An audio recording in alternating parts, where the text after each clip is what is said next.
Buah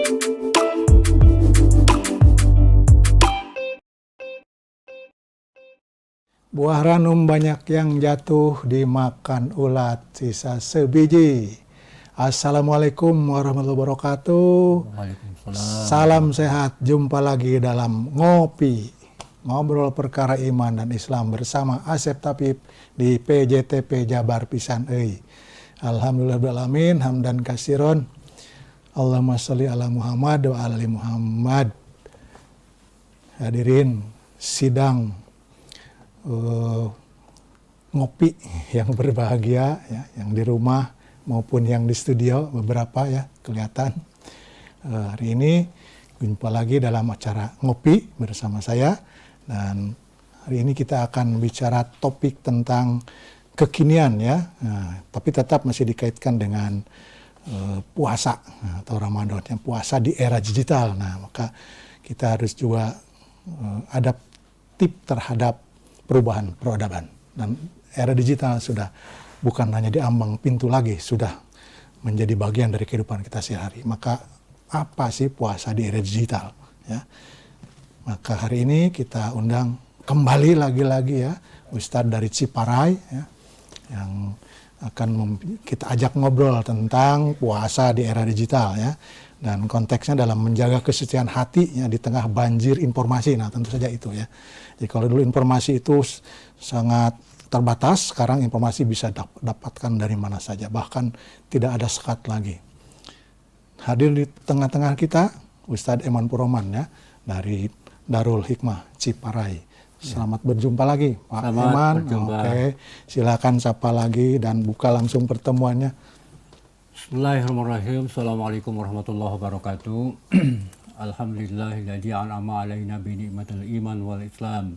Asyhadu an la ilaha illallah wa asyhadu anna Muhammadan abduhu wa rasuluh. Allahumma shalli ala sayyidina Muhammad wa ala ali sayyidina Muhammad. Hadirin pemirsa di rumah, selamat berjumpa lagi dalam bahasan kita tentang canggihnya teknologi sekarang. Lalu kita kaitkan dengan kajian puasa, ya, kajian amalan puasa yang kita alami sekarang itu. Tujuan kita berpuasa, sebagaimana kita maklumi dan kita patuhi aturan Allah itu, bahwa kita adalah untuk mencapai derajat ketakwaan kita kepada Allah. Nah, dalam rangka mencapai derajat ketakwaan kita kepada Allah, maka hal-hal yang perlu kita lakukan, hal-hal yang agama sampaikan kepada kita perlu dilakukan dengan nuansa yang benar-benar sesuai rukun, sesuai syariat, begitu, sesuai rukun syariat. Namun pada kenyataannya di kita sekarang ini kita tantangannya lebih banyak. Puasa zaman sekarang itu Pak Asep itu lebih tantangannya lebih besar begitu ya. Godaannya juga. Ya, godaannya lebih besar. Lebih banyak ya. Terutama dampak teknologi ini dari yang kita hadapi sekarang itu bagi para remaja lah, terutama yang anak-anak sekolah SMP, SMA begitu, sangat-sangat berpengaruh sekali ya, sehingga timbul sekarang itu dampak negatif dari teknologi itu ada degradasi moral. Degradasi moral di kalangan remaja ya.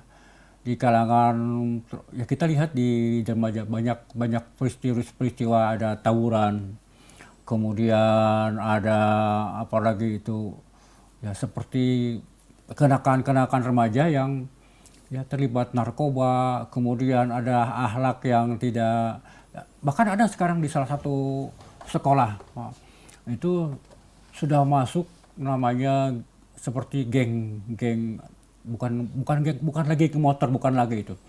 Ada geng spiritual ya, merubah pikiran ya. Ada seperti semacam lesbian begitu ya, lesbian. Jadi merekrut teman-temannya, kemudian melakukan perbuatan seks sesama jenis ya. Ya, yang itu. Itu di kalangan pelajar. Di kalangan pelajar. Selain kenakalan itu apa akibat dari mungkin canggihnya teknologi, kemudian efek negatifnya. efek negatifnya dari teknologi yang kita hadapi. Nah, kaitannya sekarang dengan bulan puasa, canggihnya teknologi, maka kita harus pandai-pandai memanfaatkan teknologi itu, ya, memanfaatkan kalau bisa dijadikan siar saja gitu ya, siar dalam rangka menyebarkan agama kita, dalam rangka menyebarkan pengetahuan gitu.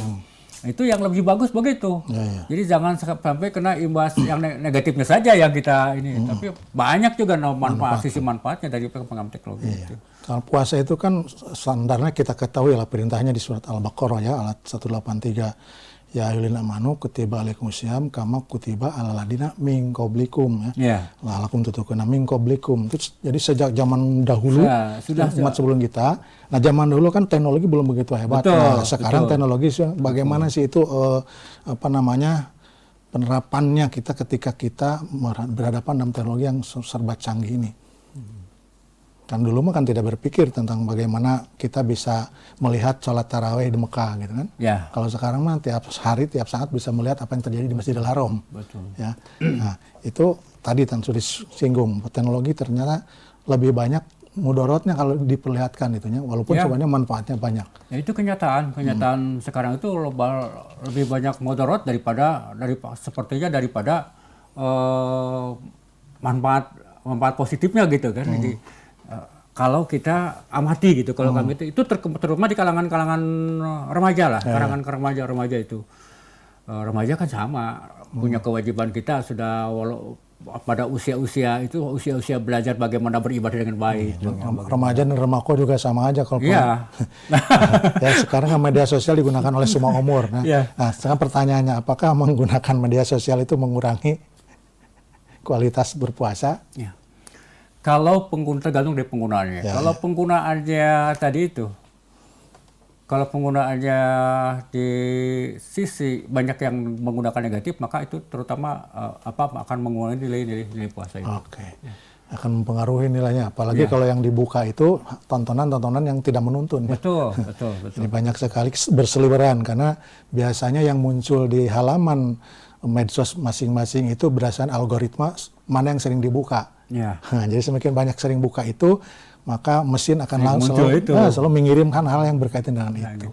Baik, kita lanjutkan nanti setelah yang lewat beberapa ini ya, terutama ini yang tidak pernah lewat ini tetap bersama kami di sini. Silakan.